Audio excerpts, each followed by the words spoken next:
A Labour MP went on national television today and said something that no member of his own party should ever say about a sitting Prime Minister.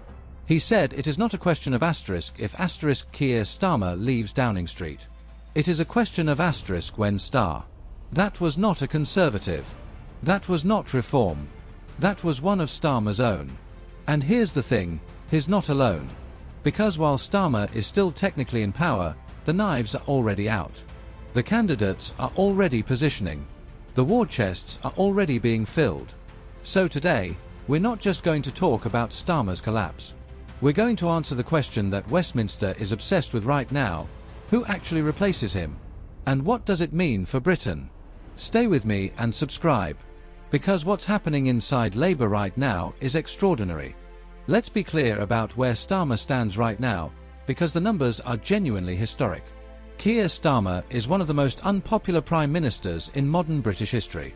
He won a landslide election less than 2 years ago with the biggest Labour majority in decades. And he has squandered it at a speed that has left even his critics shocked. Political experts are now openly describing him as, and I'm quoting here, a dead man walking. A former number 10 advisor told AFP this week that his political authority is draining away and that he appears to be at the mercy of events not under his control. That last part is the most damaging thing you can say about any Prime Minister, because the entire job is about controlling events. When you lose that, you've lost everything. The Mandelson scandal was the final straw. But it didn't happen in a vacuum. Starmer had already burned through his goodwill with policy U-turns, broken manifesto promises, rising costs of living, and a chancellor who has made herself almost as unpopular as he is. And now, the local elections on May 7th. 2 weeks away. Analysts are predicting a catastrophe for Labour. One of the biggest trade unions in Britain has publicly said Labour will be decimated at the polls. Even Starmer himself refused to say Birmingham, a traditional Labour stronghold, was not a lost cause. So the question isn't whether Labour is in crisis. It clearly is. The question is, what happens next? Before we get to the candidates, you need to understand how Labour actually removes a leader. Because it's not simple. Unlike the Conservatives, who can trigger a no-confidence vote with just 15% of MPs writing letters, Labour's rulebook requires any challenger to get the backing of 80 MPs before a contest can even begin. That's a very high bar. And it means Starmer has a degree of protection that Boris Johnson, for example, did not have. But, and this is crucial, there are other ways he could be forced out. 1. A catastrophic result on May 7th triggers mass pressure that becomes impossible to resist. 2. Cabinet resignations. If ministers start walking out, it's over, exactly like what happened to Boris Johnson. 3. A parliamentary standards investigation. Starmer could face a formal inquiry over whether he misled Parliament on the Mandelson vetting. Previous investigations by the ethics advisor have already cost 2 of his cabinet ministers their jobs. Any one of these could break the dam. And right now, all 3 are live possibilities. So who's waiting on the other side? Let's start with the most fascinating figure in British politics right now, Angela Rayner. Rayner was Starmer's deputy prime minister. She was forced to resign last summer after a scandal involving unpaid stamp duty on her home. And yet, she is somehow more powerful now than when she was in cabinet. Here's why. She is the most popular politician in the Labour Party among its own members.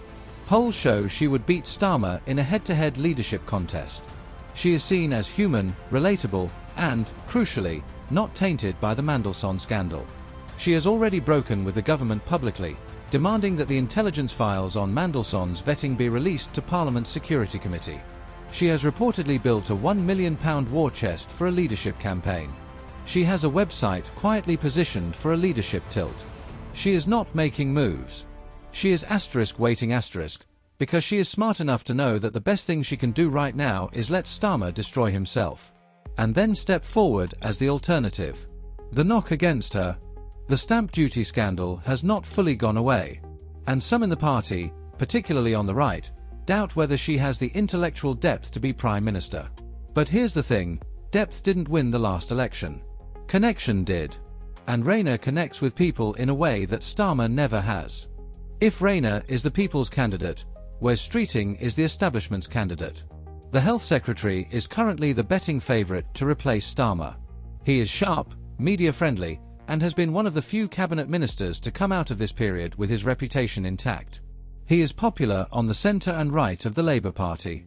He is seen as the safe pair of hands, someone who could reassure voters without triggering a civil war inside the party. But there are serious questions about Streeting too. He recently had to admit he deleted social media posts praising Peter Mandelson, which raised eyebrows about his judgment and his loyalty. Critics inside Labour say he is, again, I'm quoting here, all style and no substance. And crucially, polling of Labour members shows he would actually lose to Starmer in a head-to-head. The membership is to the left of Streeting, and they haven't forgotten that. So he may be the bookmakers' favourite. But the bookmakers don't vote in Labour leadership elections. The members do. And then there's Andy Burnham, the Mayor of Greater Manchester. Burnham is, in many ways, the most naturally gifted politician in this entire conversation. He is charismatic, he has a record of delivery in Manchester, and polling shows he would beat Starmer by 53% to 37% among Labour members. There is just one problem: he is not an MP. And you cannot lead the Labour Party if you are not in Parliament. There have been active discussions, I want to be clear this is real, this is being reported by multiple outlets, about which MP could resign their seat to give Burnham a route back to Westminster in a by-election. That is how seriously people inside the party are taking his candidacy. If he finds a way back in, he changes the entire race overnight. Beyond these three, there are dark horses. Ed Miliband, the Energy Secretary, has quietly emerged as someone with genuine leadership credibility after taking a principled stand against British involvement in US strikes on Iran. Some see him as a potential unity candidate. Shabana Mahmood, the Home Secretary, has momentum on the right of the party, but her hardline immigration stance has made her divisive. And Defence Secretary John Healey has been mentioned as a potential compromise candidate if nobody else can unite the party. The field is crowded. The race is real. And it hasn't even officially started. Here's where we are. In 2 weeks, on May 7th, Labour faces local elections that are widely expected to be devastating. Reform UK is surging. The Conservatives are recovering. And Labour is going in with its lowest poll ratings in years, a Prime Minister under a cloud of scandal, and a party that is visibly divided. If the results are as bad as expected, and they probably will be, the pressure on Starmer will become almost impossible to contain. Every candidate you've heard about in this video is watching that night. Every one of them has a plan. And every one of them is waiting for the moment when enough Labour MPs decide that enough is enough. Whether that moment comes in May, in June, or later this year, one thing is increasingly clear. The question of who leads Labour into the next election is no longer Keir Starmer's to answer alone. It belongs to his party. And his party is already moving on. Here's my honest assessment.